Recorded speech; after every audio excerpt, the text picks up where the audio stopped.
Tell me if this sounds familiar. You're showing up online. You are posting content.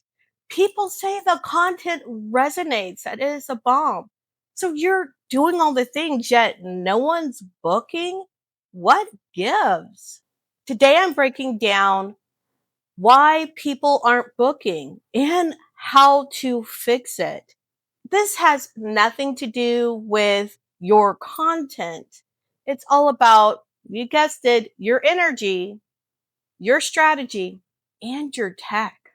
Since 2006, I've been helping spiritual women be booked out because you know what? I had to figure it out for myself because, yeah, I too have launched things, thought they were so soul aligned, and I heard crickets. So, yeah, I had to figure this thing out myself. Now, before we dive deep, I want to remind you to pick up my Clear the Energetic Gunk that's blocking your biz flow. It's got a 12-minute audio that will really help you out, as well as my Mystic Maintenance GPT, which people are absolutely raving about and using daily. You can grab it in the link in the description below. Now, I'm not here to tell you just to post valuable content. You've heard that many, many, many times before. I know I heard it so many times, I started wondering to myself when things weren't working, well, what the heck is valuable content? Because I'm thinking if people are telling me the content's valuable, and I'm feeling the content's valuable, then it's valuable. So it's got to be more than just post valuable content. There's got to be more to it to actually get people to book in for your call.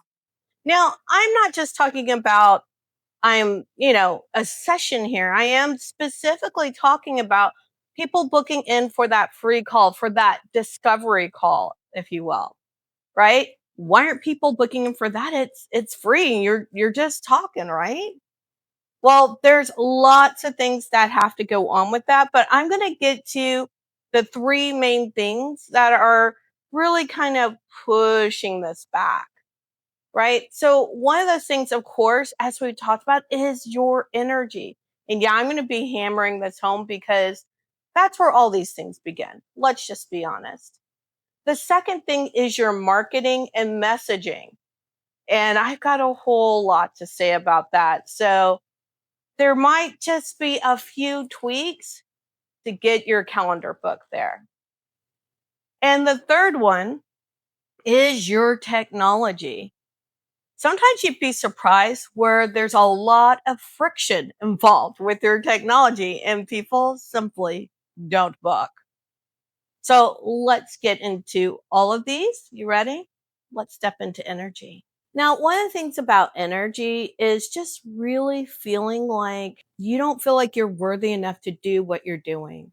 Sometimes you'll talk yourself out of sharing what you do because you're like, oh, well, I don't have the right credentials or I didn't get that certification. Maybe I should get another certification. You don't know how many people that I've worked with who have a metric ton of certifications and still feel like they're not quite qualified to be out there doing what they're doing. And you know, that energy of not quite being ready, of not quite being worthy of being out there, worthy of sharing, guess what? That makes you invisible because people feel that energy. And that energy literally pulls back anything that you're doing with your marketing. It almost doesn't matter if you can energetically stand in what you're saying that you want to help people with. If I have my cup here and I tell you, oh my goodness, the water in this cup is so good, you should have some. But I guess you could tell that maybe I don't think the water in this cup is all that great. I may be a little hesitant about it. Maybe it came from a source I'm a little shaky about. It doesn't matter how beautiful, my cup is here. It doesn't matter about the smile on my face or the twinkle in my eye. If I actually feel unsure about the water in this cup, you'll know because you'll be able to tell through my energy. Now, on the other hand, if I know this water comes from this pure place and it's filtered and it tastes yummy, you know how some water tastes just good. Then maybe with all the same things, you're more tempted to try the water in this cup. Mm, and it is good.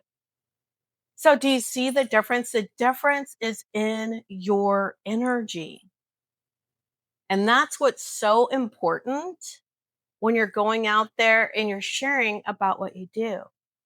People have to know that you firmly stand behind whatever your offer is, from a free discovery call to your high ticket offer, right? They've got to know that you stand firmly behind it and you are jazzed to be offering it. Because if you're not, it's like offering them questionable water. I want to quickly recap just this part. So I'm going to ask you 3 questions before we move on. When you think about your offer, are you proud of your offer? Are you proud of your offer? Yeah, that's a big one. Are you clear about the value of your offer? So you have to be proud of it and you have to be clear about its value. You've got those 2 going. You're doing pretty good, but we've got a third one. Do you feel regulated and grounded when you're talking about your work? You know, if you just came in, hustle and bustle, and plopped yourself in front of the camera, maybe you're not regulated or grounded, and you're going to find it more difficult to talk about your work in a way that transmits the way you want. So, if all 3 of those things are locked in, then my love, we might have a different issue. It's going to end up being about your marketing and message or your tech that's causing the issues. So, we're going to jump into those right now. Let's talk about messaging and marketing because, wow, have I seen a lot of mismatches here throughout my time, my couple of decades doing this. And I've made a lot of mistakes, most of which I'm about to mention. Doing this too. Oh. All right. If people don't understand what you do or how it helps, guess what? They have no reason to book a call with you or buy anything from you, much less, right? You've got to be clear on what your niche is. If it's fuzzy, if you're not sure, if you're just being very, very general, then people have no idea if this is for them or not, or exactly what it is you do. You know, I have stood accused of using language that I thought was really cool and cutesy. Okay, I still use a lot of cool language. All right. But I had to be even more careful with my cool language because it's got to be clear. It's got to be words that regular people understand. Now, if you have a niche and you're so like dialed into your niche that you know, and hopefully you do, the language they would use to talk about what you do, that's what you need to be using, right? I would talk to people and I wasn't as deep into the spiritual woo-ness of it all. And they would be using words like ascension practice and multidimensional and stuff like that. And I was like, I don't know what they're doing. Forget it if they said something like, I do Reiki, I do, like I didn't know what they were talking about. I didn't know if what they were talking about was for me or what exactly it was that they did. Only later to find out that I really needed those things back then, but I just didn't know what the heck they were talking about. And honestly, I was kind of too embarrassed to ask. Hmm. So you have to really understand where your person is coming from. What level of awareness are they at? Right? This is super important. So when I say level of awareness, you want to figure out if they are even what I'd say problem aware. Do they even know that they have a problem? Right? And then once someone becomes problem aware, then they usually are looking to become solution aware, right? They're looking around and checking out the different solutions to solve their problem. If they decided their problem is something they want to solve, right? So yeah, there's that little in between spot there too. Problem aware, do they want to solve the problem? And then they become solution aware. And then hopefully they become aware of your solution, right? And a lot of times, the marketing that I would see out there were people that were completely solution aware and aware of only that person's solution, right? It's as if they were talking in their own little code that's only within their little tight community of their followers. You know, people who somehow got pulled in there, maybe by a friend or family member, like it wasn't their marketing pulling them in. And then I started to make other observations of people who stepped away a little bit and said, oh, maybe they know they have a problem, but they aren't aware of my solution. And so I'm going to introduce my solution in a way that isn't within this tightly controlled little clique I've got going on now, but can be understood by someone outside of that little clique, that little community of my friends, family, and email subscribers or YouTube subscribers. Yeah, that's a hint I'm dropping right there to subscribe. All right. So then you see other people marketing to people who are wanting to solve the problem, right? They don't really know much about many solutions. They're just, becoming aware they have the problem and need to solve it. And they're in that little band. And so their marketing is getting a little bit more into that language. But know at every single one of these, the language being used is different. So I'm going to ask you for your discovery call, for your getting to know you call, coffee call, whatever you want to call it. Who are you trying to get on the call? Are you trying to get people who don't know they have the problem? Are you trying to get people on that know they have the problem but aren't quite sure they want to solve the problem? Are you getting people on who want to solve the problem but aren't really aware of many solutions? Are you getting people on the call who are aware of some solutions and, you want yours in the running? Or are you only trying to get people on the call that only know about or definitely know about your solution?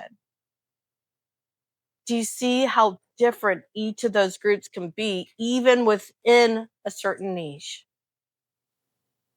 And sometimes that is the mismatch that I see out there, is that you're not talking to the right person, or your messaging around the call, right? When you're asking people to jump on the call with you, doesn't match with how you're presenting the call, right? Everything has to match in there together for you to get the right person on that call. And I'm not saying that you shouldn't talk to people who are being what I call educated about the fact that they have a problem. I just think that maybe that isn't necessarily the person you want to get on the call. I'm just saying that maybe those people aren't quite ready to buy, right? So if your call is in service of getting to know people and figuring out if they're a good match for your product or your service, using language for people who are just now becoming problem aware, educating them and thinking now that I've got them on the call, they're going to go ahead and get my product or service.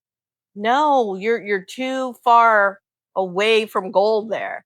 right? You need people that are a little closer, maybe someone who is solution aware, someone who is, when I say solution aware, they're aware of other solutions, or at least they are shopping for solutions, right? They're a little bit closer for that kind of call, right? But on the other hand, if you have set up all your messaging around people who are aware of the problem and they are hunting for a solution, but then the messaging or the messaging exact words around your discovery call sounds more like education or really super vague, then oh, there's a mismatch. And they're like, oh, well, that call's not for me.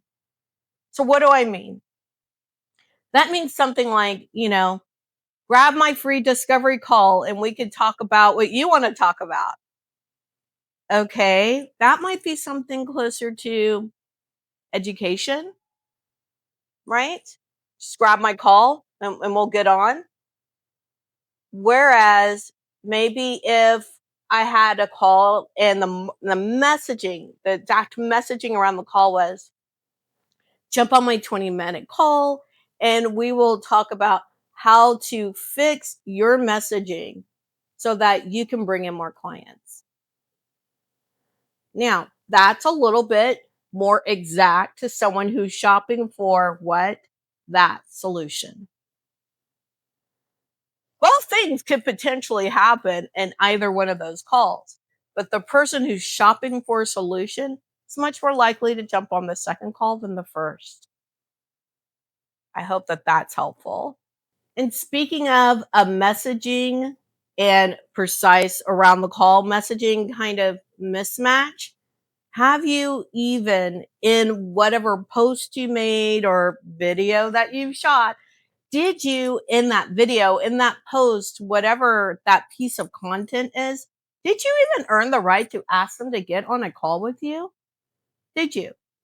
Did you provide them with good content, good, valuable content, right? The valuable stuff. Make sure you did. Make sure that you've earned the right to ask. Asking to ask doesn't really work. Otherwise, just post and ask, right? Just post, jump on my clarity call, jump on my discovery call. If you're going to put it with a post, make sure that you've given them something to chew on, something even in that post that was transformational. Well, this is the only point where I'm going to really talk about your content per se, that making sure that it's good. But that is a critical part, that it is valuable, that is good, where it makes people go, yeah, this person knows what they're talking about. And now they're saying, I can work with them. I can find out if I can work with them. I can get to know them better, whatever it is that you're doing with your free call. Now, there is a certain percentage of the population, and you're going to know if this is about your specific who or not. But I did find that it was part of my who, the people that I serve. Is some people honestly do not want to get on a phone call. Some people do not want to get on a Zoom call, right? They don't want to have to be in performance, right? In performance mode. Like when I get on a Zoom, honey, if I'm getting on a meeting someone for the first time, I'm going to put on makeup. I'm gonna make sure my hair's done. I'm gonna make sure my background's right, and like all these things, and my lighting to make sure I'm not backlit.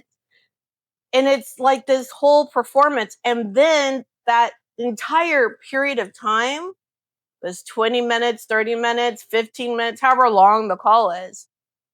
Now I am performing on the call. I'm smiling. I'm trying to be engaging, even if I'm not the one delivering, right? I'm not the host, right? I'm still performing on that call as much as the other person is. And you know what that is for some people? Exhausting. Absolutely exhausting. And that's going to make them go, I don't want to get on a phone call. I don't want to have to do my hair up. I don't want to have to put on makeup. I don't want to have to check on my lighting, my background, and all those things.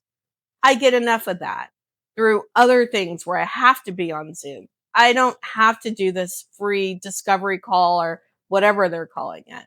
Even though maybe I know in my heart of hearts that I need what they have, I don't want to be bothered. I don't want to be bothered.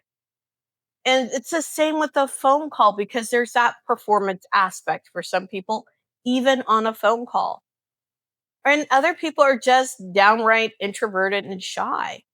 Now, I really bring that up because those are the two main ways that free calls are delivered: Zoom and phone. It used to always be phone when I started, I know many, many moons ago. And now it's mostly Zoom. That's how these things are done. So make sure, whatever your offer is, one of the reasons people might not be booking you is because they don't like the format. So pick a format that's going to work for your people, right? So, and work for you, by the way.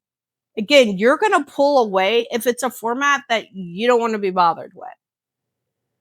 So one of the things I realized after sitting, talking to some of my folks, being in DMs with them, and by the way, being in DMs is a good and valid way to do this too, right? DMing back and forth.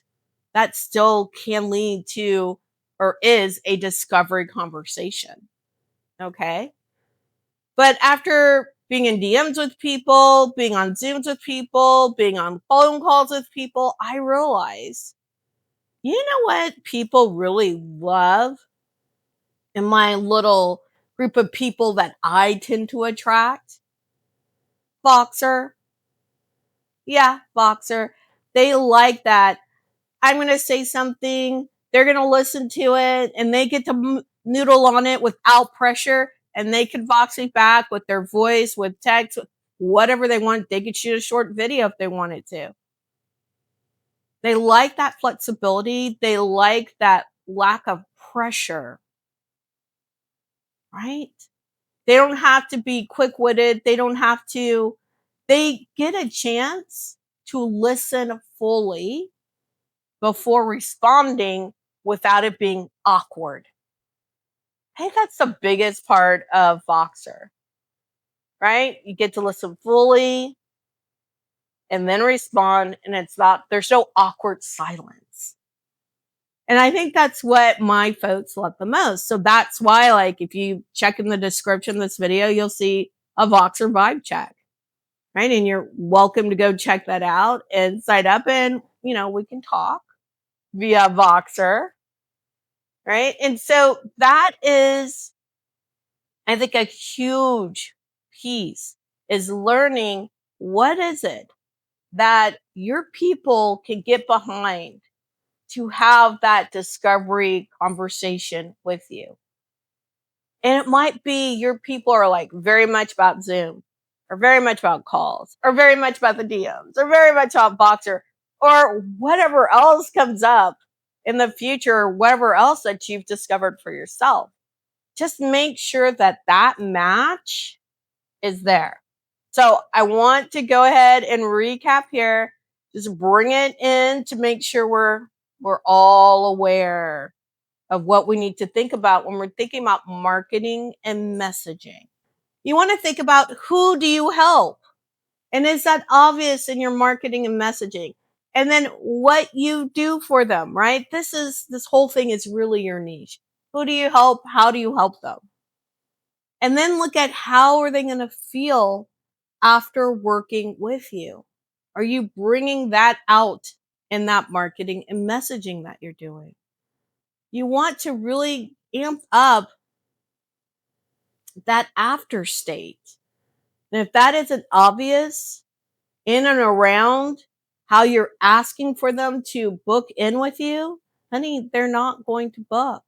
Now, if all of that is true, if you've gotten the energy down and you have gotten the marketing and messaging down, you're like, check, baby, it might be your tag. Now, before we dive in, if you're already nodding along to everything I'm saying, like you're like, yeah, and yeah, oh, let me write that down.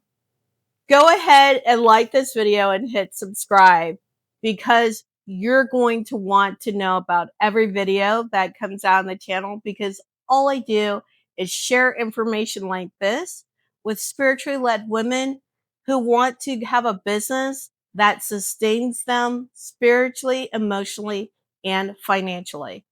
By the way, we have fun here. All right, so let's jump into technology. And let me say, friction here is a dream killer for most calls, funnels, whatever it is. It's like if people can't get through your tech, nothing happens in your business. Yikes, right? What I noticed is when tech strikes, which is what I say, when tech strikes, people want to book with you, but then they can't find your link, right? Whatever platform you're on, they can't figure out how to get the link because it's not where they thought it should be, or they click the link and it goes somewhere, but it's not quite where they thought it would lead, and now they're confused. Or it might take 7 different clicks to get to where they could actually book. And maybe even once they get there, that button where they think, oh, thank God, I'm finally where I need to be after all this work, that button doesn't work at all, right? If there is tech friction, people simply cannot book. They cannot get in. They give up before they get to where you want them to go to book.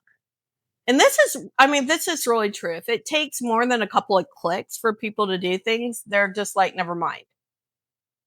And sometimes, even though people are very excited to do the thing, if it takes too many clicks, that's too much chance for other things in life to happen, right? Other things to distract, the doorbell to ring, the dog to bark, the kids to like do whatever kids are doing nowadays that distract. Like, it's too much opportunity for other things to happen. So you want to make this as frictionless and as easy as possible and as few clicks as possible for them to book in with you. I want to tell you something that I saw once when I went to book in with someone. I was on Instagram and I wanted to book a session. And when I went to their main profile, okay, I know there's always going to be a link there. I went to the link. It was like a link tree. And I'm looking at all the things trying to figure out what to do. Red flag. Looking at all the things they're trying to figure out what to do. And there were things that had that seemed like they're the right thing, but then when I read a little closer, they weren't. There was stuff that was like buried under like 20 million emojis. And that looked right, but nope, that was the wrong thing. So I'm trying to like hunt and decode where I need to click to make a booking for a call. That's craziness. So when I finally got there and I clicked what I thought was the right link, right? That sent me to a page that had a bunch of other links on it. I'm like, oh my God. Oh my God. Why are they making me go on a quest to book a discovery call with them? This is nuts. But I was like, I'm going to persevere. I'm going to persevere. So after being on this other page, going through and looking, trying to figure out which of these links do I need to click on, I finally find the discovery call link. I clicked there. And the whole time I'm thinking, was this on the link tree and I just missed it? Or was this really the setup? And how is this human even booking calls? So anyway, I'm finally on the calendar, right? And there's a bunch of stuff. I do see that this is a place where I can find a place to book a call. There's all this information at the top that I need to read through first. And then I could finally click to find a date. And once I found the date and the time and I click, now there's a form for me to fill out. And it's not like your name, email, phone number form. Oh no, this is like a form that's probably going to take me 5 to 10 minutes. Plus, I've got to go out and bring in data from different things like how many followers do you have on social media? How many people on your email list? What was the last video? I mean, like, are you kidding me? It was really too much after going through all of that. And I finally got to that point. I was like, forget it. Now they want me to fill out like essentially an application that's going to take me 10, 15 minutes. So yeah, I just wasn't that motivated to do it. And I let it go. I let it go, even though I knew I probably knew that I needed what they had to offer. It simply wasn't worth it. I had already gone through too much labor to get to that point to hit another roadblock. Are you putting up roadblocks for your people when they're trying to book? Are you putting up roadblocks for them? Are you making it difficult for them to find the link because you have a link tree with 5 million things on it or 20 million emojis? When they finally get to what's supposed to be your booking page, is it really just a page of all the different kinds of calls they can have with you? And now they've got to decode that too.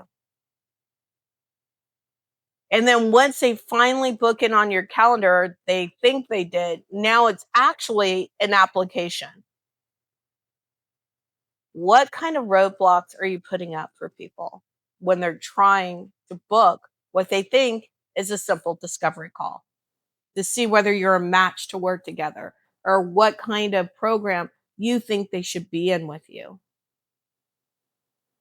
Don't make this difficult. Do not overcomplicate it. Because that, my love, if you've got anything like that going on or any one of those things going on, that's why people aren't booking you. Any one of those things is a drop off point because it's a cause of friction, it's a cause of frustration. And I don't know if after I'd done the application, there was yet something else that I would have needed to do. And you know what? I didn't want to find out. Now, that's just as bad as someone clicking a button, that button not working. So all of those things you're going to want to check out. Now, let's say I did get to the end of that adventure of booking. What would have happened then?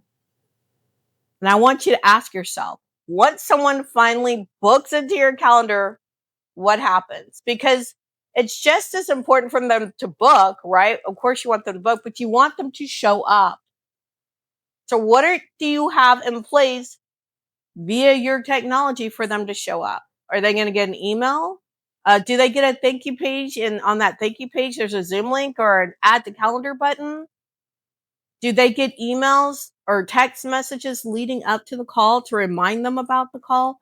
What do you have in place for them to show up so that you have a successful call? And I can't get into all that right now, but if you know you want me to get into that, let me know in the comments below.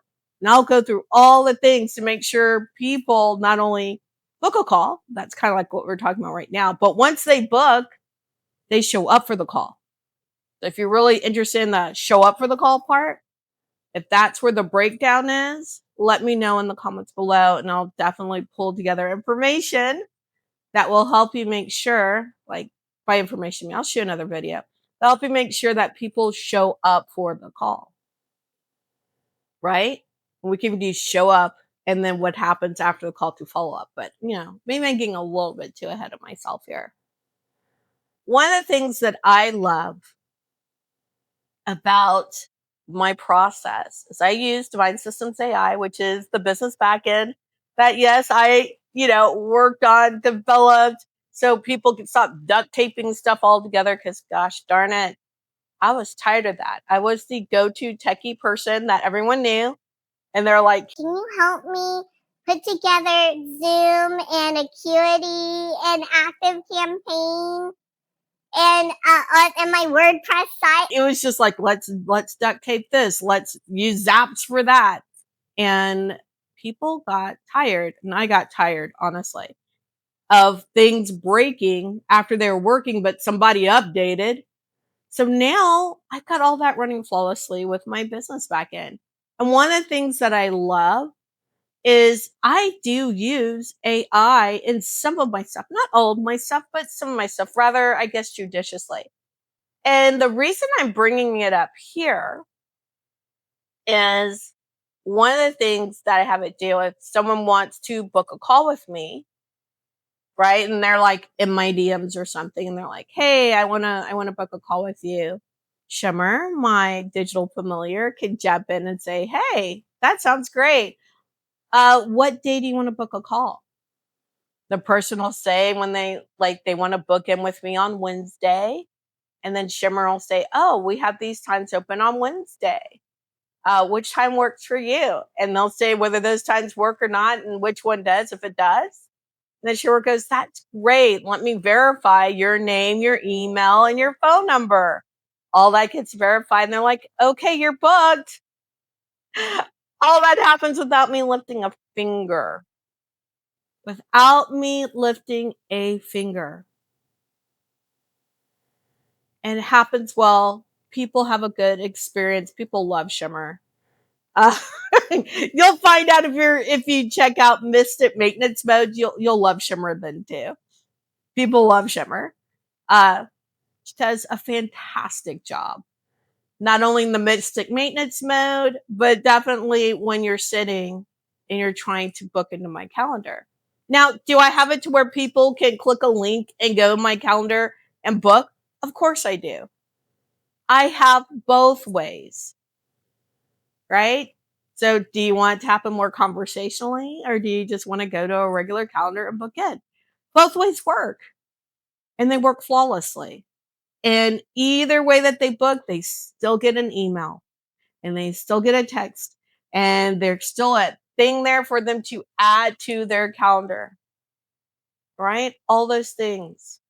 I want people to have a good time as soon as they step into my world, right? As soon as they engage with my content and they walk deeper and deeper into my world, that whole time I want to give them an amazing experience. And I'm guessing you want that too for the people who decide to step into your world and engage with your content. So you want to make sure your technology is up to task so that can happen. So I'm hoping now you know why people aren't booking, right? You want to give them as frictionless experience as possible. People want to be seen. They want to be understood. They want to know that you can actually help them. They want to be crystal clear that you are the one for them, and you can absolutely create that experience for them. Now, if this was an aha for you, this whole video, make sure to download Clear the Energetic Gunk that's blocking your biz flow. It is definitely going to help you. And like I said, you'll meet Shimmer. That's part of the Mystic Maintenance Mode. And you'll get my 12-minute ritual audio that will also help you clear out the gunk. You can get the link in the description and in the pinned comment below. And if you want the next piece of this puzzle, I want you to check out this video. It goes into all the reasons that your spiritual business might not be taking off in the way that you thought that it would. The video really helps you understand where you might have blocks that are holding you back from receiving with ease. So check it out right here. And until then, peace, joy, love to you.